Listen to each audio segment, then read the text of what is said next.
Mustahil para habaib itu bernasab kepada Nabi Muhammad SAW. Luar biasa ini. Penulis Kiai Haji Imaduddin Usman Al-Bantani. Don't wanna sleep in, cause I got something to prove. I gotta take what I hate and finally make a move. I think of you and all the shit you don't do. Well, I'ma make hella sure that I don't become you. I have no regrets, yeah. Assalamualaikum warahmatullahi wabarakatuh. Saudara-saudaraku sebangsa setanah air dimanapun Anda berada, bertemu kembali dengan kami channel Bejo Donya Akhirat. Sak bejo-bejane wong kang lali isih luwih bejo wong kang eling lan waspada. Tetap NKRI harga mati. Ini ada tulisan dari Kiai Haji Imaduddin yang berjudul Mustahil para habaib itu bernasab kepada Nabi Muhammad SAW. Luar biasa ini. Penulis Kiai Haji Imaduddin Usman Al-Bantani. Kita simak bersama-sama. Para habib mengaku sebagai keturunan Nabi Muhammad SAW melalui jalur Ubaidillah bin Ahmad bin Isa. Tetapi nasab mereka tertolak oleh kajian pustaka. Nama Ubaidillah tidak tercatat sebagai anak Ahmad bin Isa. Nama Ubaidillah muncul pertama kali dalam kitab seorang habib 550 tahun setelah wafatnya Ahmad bin Isa. Sebelumnya tidak pernah dicatat dalam kitab nasab para ulama nasab maupun kitab-kitab sejarah. Jelas kan? Munculnya nama Ubaidillah itu yang dicatat oleh habaib yang wafat setelah Ahmad bin Isa itu 550 tahun. Bagi penulis, nasab mereka tertolak dan terputus kepada baginda Nabi Muhammad SAW. Kuat sekali indikasi sosok alwi dan ayahnya Ubaidillah. Keduanya sebagai tokoh fiktif. Ngeri, tokoh fiktif. Algoritma penelusuran dua tokoh ini mengarah ke jalan buntu, deadlock. Bukan hanya berkonklusi mereka bukan keturunan Nabi Muhammad SAW, tetapi sangat kuat diyakini keduanya sama sekali tidak pernah ada. Nampaknya tokoh yang benar-benar historis dari keluarga Habib dimulai dari nama Muhammad bin Ali yang digelari keluarga mereka ratusan tahun setelah kematiannya sebagai Al-Faqih Al-Muqaddam. Inilah nama inti keluarga mereka. Habib Ali Asyakron dan keluarga lainnya dari abad 9 Hijriah berusaha mencari tahu siapa silsilah leluhurnya. Jauh di Mirbat ada ulama besar bernama Muhammad bin Ali Al-Qolai, wafat 577 Hijriah. Namanya masyhur sebagai ahli fikih yang pendapatnya dikutip dalam kitab-kitab Mu'tabaroh Madhab Syafi'i. Berdasar tulisan Kiai Haji Imam Jazuli dari Cirebon yang menyebut Al-Qolai ini sebagai Ba'alawi. Mungkin ia berdasar suatu sumber.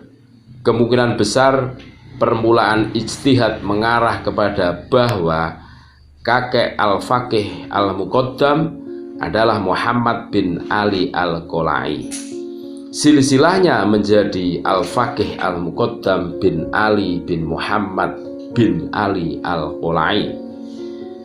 Karena suatu hal mungkin adanya data silsilah keluarga asri Al-Qolai yang ditemukan, maka nama Al-Qolai ini kemudian dirubah menjadi Kholik Qisom. Masih mirip.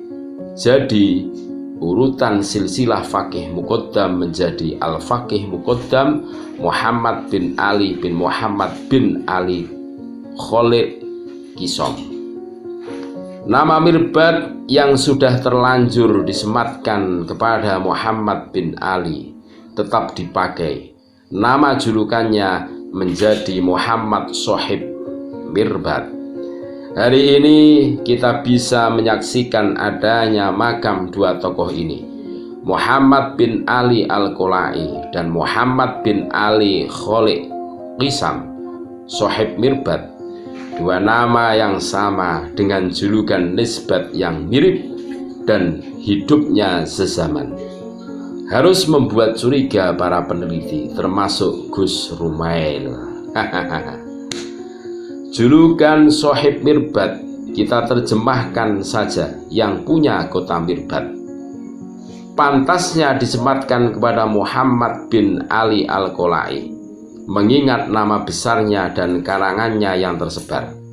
Tetapi kenyataannya diberikan kepada Muhammad bin Ali Ba'alawi, padahal namanya tidak dikenal para ulama. Kenapa?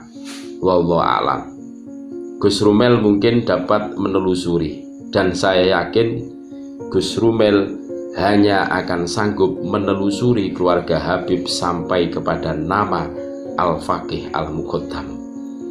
Tentu dengan nama Muhammad bin Ali bukan Al-Faqih Al-Muqaddam, penulis yakin manuskrip tahun 697 Hijriah yang ditemukan Gus Rumel, jika benar tidak menyebut nama Muhammad bin Ali dengan gelarnya Al-Faqih Al-Muqaddam, tetapi menyebut nama aslinya Muhammad bin Ali, karena gelar itu baru di zaman Habib Ali Asyakron. Dan saya yakin nama Muhammad bin Ali atau Al-Faqih Al-Muqaddam inilah nama yang terakhir yang bisa ditemukan sejarawan dalam melacak keluarga habaib. Al-Faqih Al-Muqaddam wafat 652 Hijriah. Lalu ia keturunan siapa? Wallahu a'lam bishawab. Yang jelas ia bukan keturunan Nabi Muhammad SAW, jalur laki-laki. Berdasar hasil tes DNA keturunannya yang ada hari ini, sebagaimana berita yang disampaikan Dr. Sugeng Sugiharto, Marga Al-Habsyi, Asyegab, Jamalul Lail, dan BCA, mungkin maksudnya bin Syekh Abu Bakar, itu masuk haplogrup G Y32613. Sedangkan untuk bisa disebut keturunan Nabi Muhammad SAW, ia harus memiliki haplogrup yang sama dengan Sayyidina Ali bin Abi Thalib, karena ia adalah menantu dari Nabi Muhammad SAW. Haplogrup Sayyidina Ali karamallahu wajhah adalah JFG C10500. Menurut para ahli, mustahil jalur garis laki Sayyidina Ali tidak sama haplogrupnya dengan Sayyidina Ali.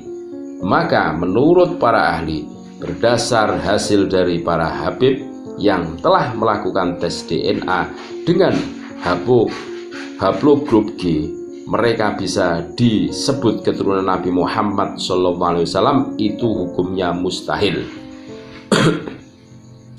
Bahkan masih menurut para ahli, para habib dengan hasil G ini tidak pula keturunan Nabi Ibrahim alaihissalam, karena haplogrupnya Nabi Ibrahim itu JFG C8712.